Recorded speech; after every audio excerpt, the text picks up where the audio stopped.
muhungu ujya muhungu mufaniki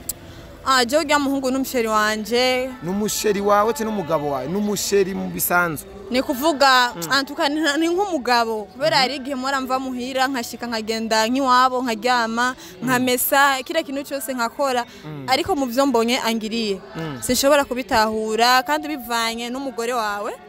je rero cyo nagomba ndagusabe sinzi nuko ngene nshobora kubivuga me je ujya muhungu ndamukunda cyane ariko kubona ivyo umugore we ankoreye sinshobora kuvyihanganira ujya muhungu oya mu bisanzwe ujya muhungu yarareheje umugore wanje yaramureheje umugore ntiyamwemereje nace ndamurukana mba warabiravye neza ubitahura rero je ndabaza ujya muhungu naragukunda kabisa je ujya muhungu arankunda akagukunda akaza kuresha umugore w'umuntu gute mu nzu yiwe ahaba Gordon mambo vipi Gordon busy ngiriye foma mukwe w'umudeni mama yake huyo unapendeza bro merci sana kitriko cha hatari kipantaro kikali kiato kizima kashenete kabien ni msaraba huyu na uko muislamu mbe koreshumwanya ndashobora kubaza biga bintu nubu ndagusubiriyemwe biga bintu nabonye nivyo canke sivyo nakwishure mujibu wewe wanza kuvejore twikare tuyage twicaye basi twege twicaye basi sishobora kwicara koreshumwanya tunakuja tufanye kipindi afu utunze si surprise si bonane surprise byo sivyo twavuganye man kandi wangiriye bonane kandi urakunda canke n'umuntu wewe kwanza unatoka wapi unatoka wapi unatoka wapi kwenye wewe nakoresha umwanya nini bro bro wewe n'umugore akoresha umwanya nini wewe n'umugore akoresha umwanya nini wewe nakoresha umwanya wapi na wapi wewe n'umugore sasa huyu ni nani yako wewe hivi oya ninde wawe udem bro udem udem icambere ejo naramurondeye suyu ejo kumakeshi naramubuze kandi bro icyantangaje uko naye kuresha umugore wanje nico cyatumye uja kuresha umugore wanje kwereje wamubuze koresha umwanya kubera agenda mubaze neza biga bintu mwari ko murakora nivyo we nga apa mkamera unakuja kufanya uje gukora iki mukamera nje kubaza kimwe aje gukora iki bro no mukamera nje kubaza ikintu kimwe gusa kunkunda cyangwa kutankunda nico kintu nje kubaza none sasa mpaka kila mtu ajue kama mimi na wewe tunapendana ni maka kila mtu abimenye na wewe reka ujinga bro wawe bazingene dukundanye nuko na kamera ude mwana anaendaga anafikaga kwenu analala na kosha masana na fua na koropa na kila kitu ivyo binahora bigiriwe umudemo wapi arifanye yo ndamuvanga koresha umwanya ndashobora kumuha iphone yanje akayimarana iminsi 3 ariko kubera ugavuga ngo bro uja udemana babona bindi sana mu niko nababona bengi sawa phone ngitora uyimarana indwi yose bro so lazima uragenda uyimarana indwi yose hama unyereke abagabo barimo fata gusa kibiwa nkore bro jo namleta hapa kandi wangiriye foma we ni jamu nazo kama nakupenda nkubu yo kubwira ati sindagukunda wocu muheba dete nta yindi ngorane yoze nukuri ingorane no yoronka kandi noronka ingorane nini kubera sinizera yuko kuva iyo myaka yose je nakubwiye nabahungu benshi kandi beza bandondeye icaje gukora nga nuko umutima wanje warayubabaye kandi antuka tuje mu mwaka mushasha nce ntangura n'umutima wanje uri kurababaye nivyaheze none koresha umwanya wiwe mtoto mbaya Gordon kubali nje kumubwira kubera wareheje umugore wiwe chiwazi umugore ega na miko fashion yani hakuna nini matamanifu tena niko nawe kwa ajili yake kwa sababu byaraheze bro we dem muheba manaki sijamuheba dem tutokana nini fresh uko mtu mkubwa unaelewa yani hiyo ni kawaida unasikia hata kujaga homo analala sema sasa kwa hichi amenifanyia hata nifanye tata niteba jamaa tumkaze sio wote mzee na marafiki yako sasa ya lazima tumkaze atakufunga lakini hata nifunga sema kwa njoche kinabaki sababu je kinabaki ni kumpitia tu sababu hivyo kuna cha atafanya tayari ashakwafu na chenye sasa amejikosea zaidi hivyo aje gukora nga yani kabisa hicho ngie kumkorera bro atakwambiaga sasa amekutafuta leo akakwambia mwenye wa kawaida sana, yani demo wa kawaida sana. Mtu anashindwa yani imagine anashindwa kuelewa kama kawaida mtu unamtaka, kumbe mtu mwingine hivi vitu vingemalizikia wapi? Home, sio kuja hapo. Sasa hivi tunaenda kumfanyia hivi. Sema ndeta hata jamaa batano. Bajamaa batano. Mwe wa 6. Tu wa 6. Mumkazi. Tumkazi. Akikufa atajijua.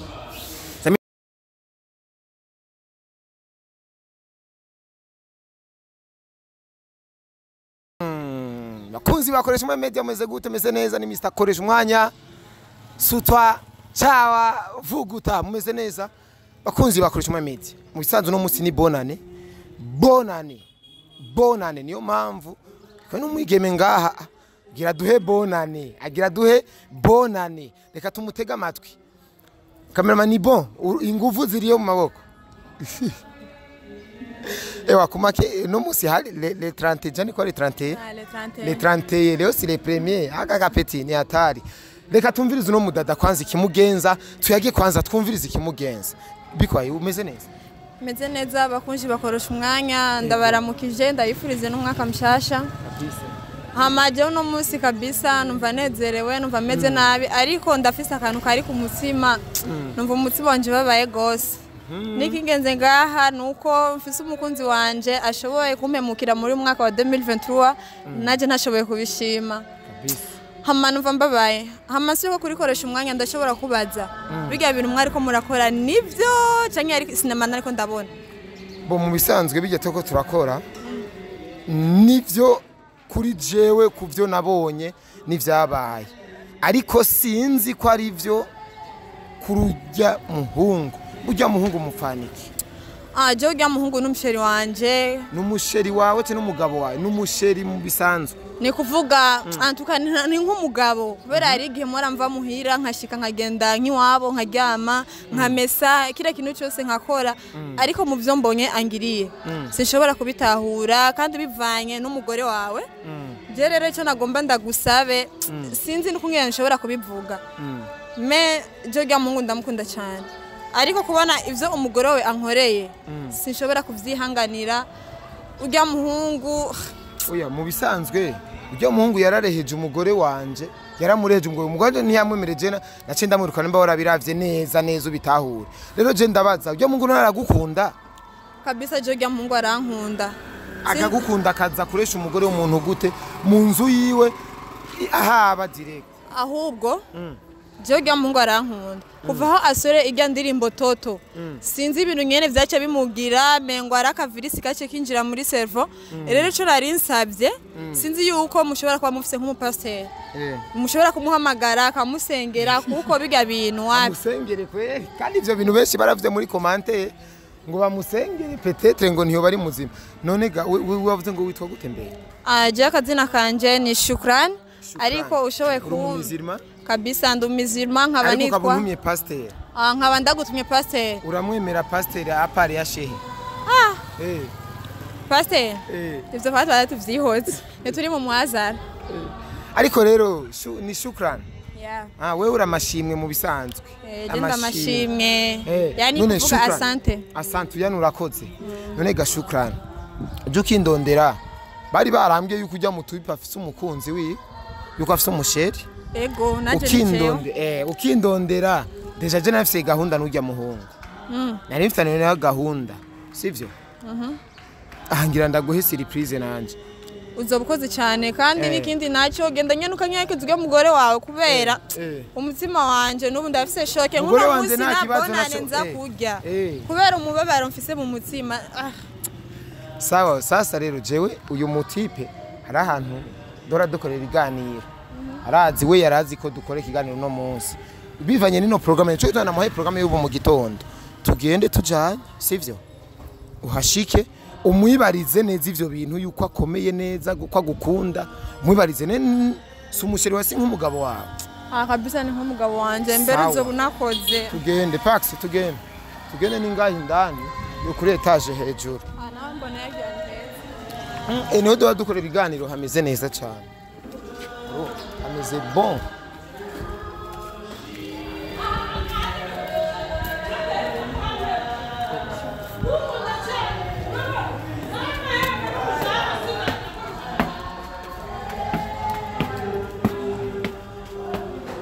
ahantu rero hararyoshe sana urabona iki kibanza barabagirana massage nga sona hari ntuze ya sona bahita kuri pose bag urumva hari n'ikibanza ca sona n'ahantu hameze neza cyane urumva ushobora no kuhakorera sasa rero umusheri wawe nguri Gordon mambo vipi Gordon busy ngiriye foma mukwe umudeni mama yake huyu unapendeza bro merci sana kitriko cha hatari kipantaro kikali kiato kizima kashenete kabie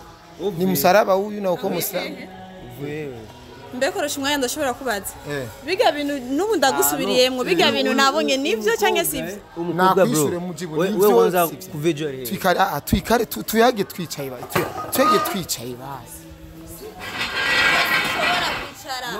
sishobora kwicara koresha umwanya tunakuja tufanye kipindi afu si surprise si bonane surprise byose byo twavuganye man kandi wangiriye bonane kandi urakunda canke n'unkunda wewe kwanza unatoka wapi unatoka wapi unatoka wapi kwenye wewe nakoresha umwanya nini bro bro wewe n'umugore akoresha umwanya nini wewe n'umugore akoresha umwanya nini wewe nakoresha umwanya wapi na wapi wewe n'umugore wiwe sasa huyu ni nani yako wewe hivi oya ninde wawe udem bro udem icambere ejo naramurondeye suyu ejo kumakeshi naramubuze kandi bro icyantangaje uko naye kuresha umugore wanje nico cyatumye uja kuresha umugore wanje kwereje wamubuze udem ni bisangameni bro yambuze muhira kufone yarambuze udemwana bisanga sana bro afise ibisanga byinshi man bisanga gani ibisanga nyabaki urumva jewe hari umuhungu yaje kundesha je ko namanumva kuva iyo ndirimbo toto isosa golden bees kubera iki ushaka gukundana na kila mukobwa wose hamwishi kira kuresha umugore akoresha umwanya bro kandi mu nzu yanje bro cha kwanza ushakosea kuniletea umanzi hapa tunakuja kufanya kitu mimi nimekuja hapa ili tugiri kipindi nikuombe msamaha vitu viishe lakini sasa unaona unanifanyia mimi sutwa mzee mimi sutwa napaswa nikuhabure nikupe ma surprise alafu jina ke shukrani jina ke shukrani uje jamii ile jina gani kwa makesh kubera iki none saa unatoka wapi Dr. Koresha umwanya kubera je ndamubaze neza biga bintu mwari ko murakora nivyo we nga hapa mkamera unakuja kufanya uje gukora iki mukamera nje kubaza iki aje gukora iki bro no mukamera nje kubaza ikintu kimwe gusa kunkunda cyangwa kutankunda nico kintu nje kubaza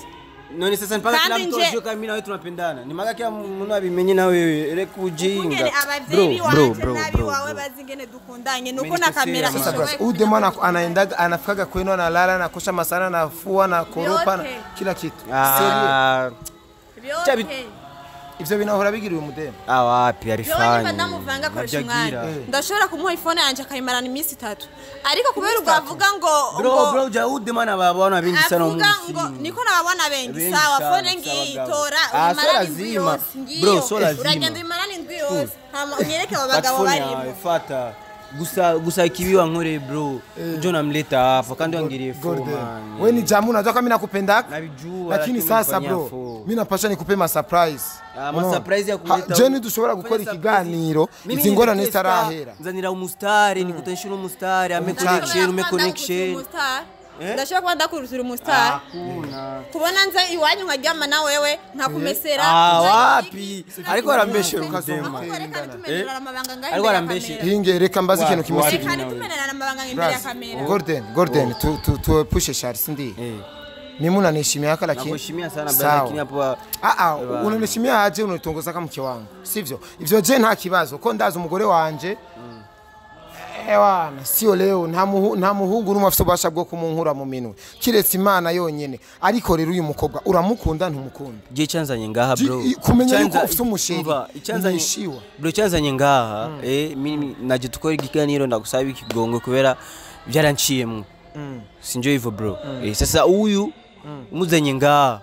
unaniharibia tena unaniharibia mood nasikia hata sina mood. Okay, koresha umwanya yaje ngaho ngo aje kugusaba imbabazi sawa uje gusaba imbabazi kubera wareheje umugore akoresha umwanya kuko ije utosaba imbabazi uvuge jewe nagiye kuresha umugore akoresha umwana kubera iki niki ndagusavye imbabazi mkunzi wanje shaka dusubirane twazisabira ngaha kweli muri kamera bro petu tunaonaniaga tunapajua si gisi iko nasema saa hapa nakuja kufanya ngaje gukora iki ukungene wamara maje mu kamera nuko nimbabazi tugeza kuzinsaba imbere ya kamera no bijya bintu umuryango warabibonye ndibaza nawe nyene ugiye muri YouTube kubera YouTube iraba abantu benshi isi yose raba YouTube wowe ugiye muri YouTube bisa nk'ivyaravye n'umuryango antakuniharibia sasa wewe ivyo uriko urakora sister ndakubwire bye no bro ivyo byaranciye je umaranye imyaka ingahe mukundanye bro tugori kiganiro kanye byo baze kuva muri 2014 uno mstugiye muri 2023 le 1er janvier acambwira ibintu nyene ntavyumva golden kuva 2014 uno musi rero toto yasohotse agomba nyigire rero ko atanzi ibintu byinshi ijya ndirimbo ufisemo uruharanya baki muri ijya ndirimbo nta numwe ufise ijya ndirimbo ndafisemo uruhara rwinshi guhera ku mukwine sindi mu diaspora ariko ivyo namukoreye kuri ijya ndirimbo vraiment sinarinzi ko ashobora kumaramaza kurya uyu yarafise indoto yo gukora umuziki ariko no muhungu ego yarafise indoto kandi najewe mu masengesho yose nagenda mufashamwo ariko uyu munsi ni itariki n'isaha sindasobanuka yuko biz ashobora kunkora ibintu nk'ibi bizo uko nasema no mwana mukira kire uri kura vyumva mi genda vyumva kuva 2014 unasikia miaka ina ipita bro mimi na wewe umva bro je nawe tumejuana mwaka sababu umeona kazi yangu asema cha support suko ndio ivyo vya 2014 jewe n'uyu mukobwa nkorera ku mpande zose yaba mu buzima busanzwe no mu muziki je nkorera hose unasikia je rero sinshobora kuvuga ati dukorana ikiganiro hariho ikibazo kirimo uyu yandondeye ivyo ariko aravuguye ni private bro si ibintu byo private ko nawe na wagiye kuresha umuntu ni private kuresha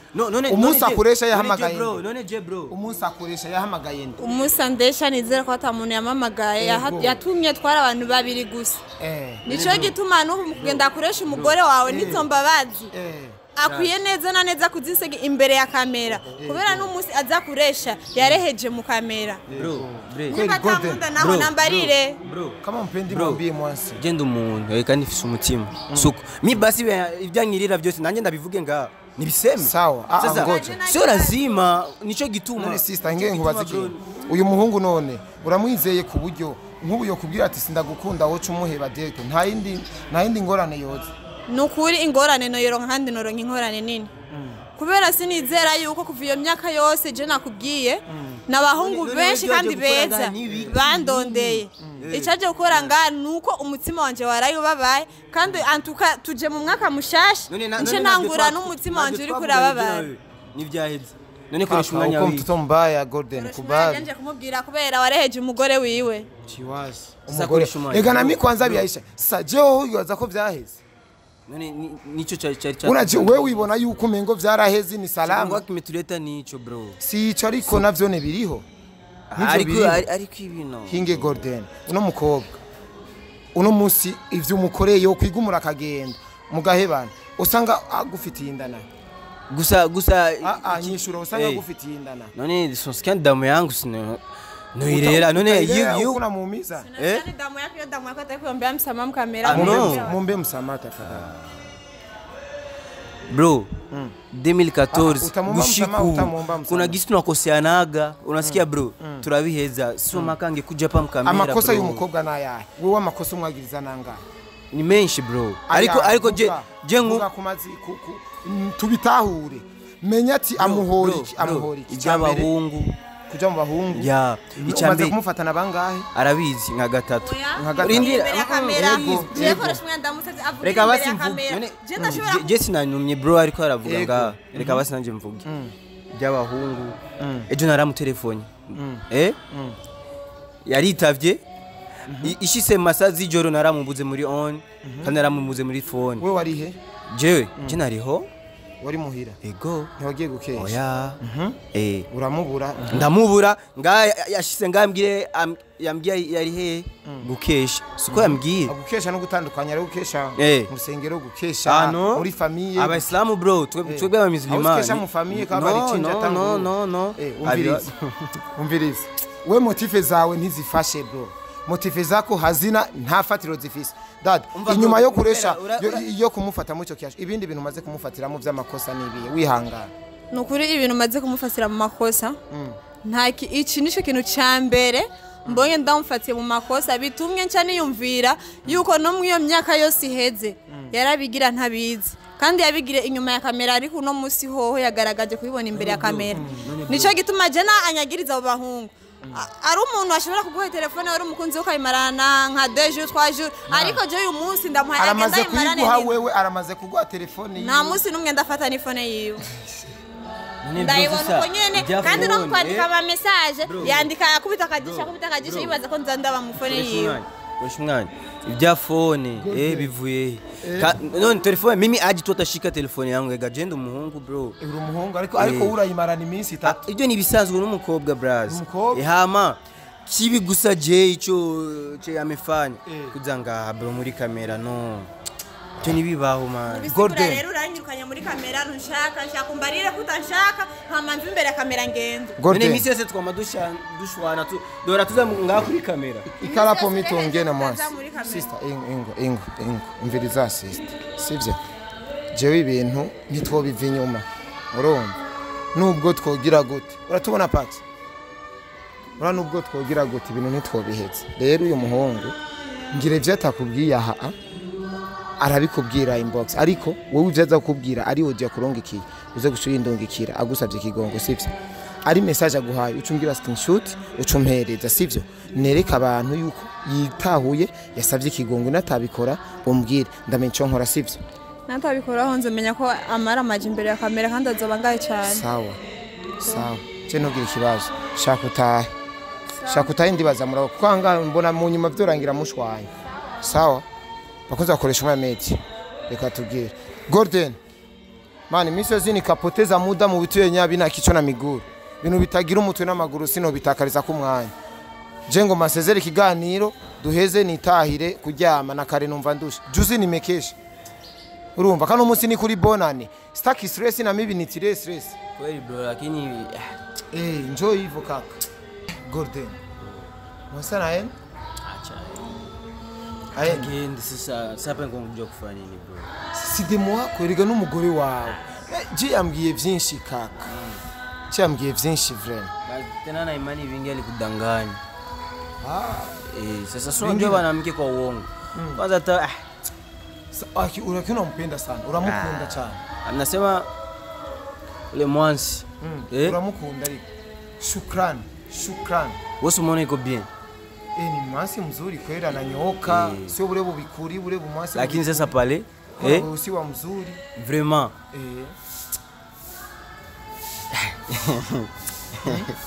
una habari nyingi ni kawaida yani ni wa kawaida sana kubera kuva sana cha ajabu gani bro kubera kuva bien kuva bien yani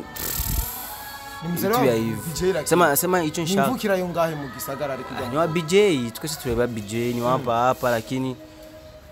na motivation yani hakuna nini matamanifu tena niko nawe kwa ajili yake kwa sababu byaraheze bro we dem manaki sijamuheba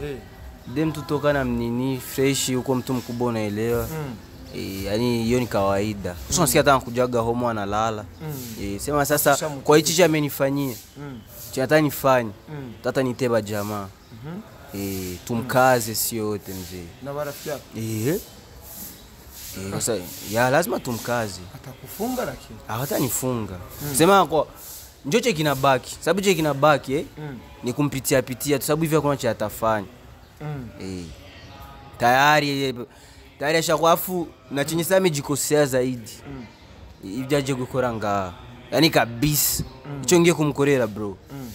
atakwambiaga sasa amekutafuta leo akakwambia mwenyewe kawaida sana yani demo kawaida sana mtu anashindwa yani imagine anashindwa kuelewa kama kawaida mtu unamtaka kumbe mtu mwingine hivi vitu vingemalizikia wapi home sio kuja hapo sasa hivi chaenda kumfanyia hivi sema hata jamaa batano mwe wa 6 tu wa 6 tumkazi akikufa atajijua sasa mimi mbona amekuja hapa bwana hapa amekuja kuniaibisha mimi anajua mimi career yangu inaendaje kwa muda tajijua ibi bitu ukuna bisemu na uribuka yuko hari abantu bariko baradukurikira ni bisanzwe ni vitu ya kawaida gusa atajikaza na yeye shatepetesha bro natepetesha sana chani shatepetesha pale mimi sema hicho nicho ngiye gukora selection Mkiswahili kwa sababu unaona nini Mkiswahili selection selection Kifaransa Kifaransa yani Mkiswahili ni kuvuga kuchangia mumuchangia la wakati nicho kinabaki mu gihe umukunda abavyeyi bawe bamuzi ni wabo bakuzi sasa kama hivi yote alikuwa anavijua kubera iki yajenga kuri kamera kubera iki yakurondeye wewe kubera iki kwa John ina kumfuata mere au mzee angemfuata mere au mzee bora amekuja kwako hii kumbe sana mimi amesahau kwanza leo nitalala naye kesho asubuhi wauni wananianguka kama kawaida ukilala naye wewe utamukomesha au yende atakukomesha unatoka kama wanawake wanatudanganyaka bro unafanyaga unafikiri ngukuna komesha mwanamke bro hivi unasema utamuletea vijana 5 hapo wote batapiga na bataenda atabakia haiwezekani mimi sinamjua unajua ubovu wake ndio maana nakwambia natakiwa apate kitu fresh afu amshughulikie hata siku nyingine awe na adabu hata kutonaga na wanaume wengine awe na heshima asio kuja kufaka vitu yamefanya leo hapo hiyo kukomesha sasa ni too much afu hiyo kama unasema mwanamke ndio anakomeshaga mwanaume basi sasa sisi tunataka tumkomeshe yeye mwanamke au sio bro sawa kaka afu kisa atajisikia yeye kama tani yeye baka atafanya atajijua fresh hewa uramvya azobona vyinshi pe Joy lakini siku nyingine bademu suna waleta mwisho kama za hivyo so usijiza kwa kazi sawa yawa Pax tugende moto tugende tumanuke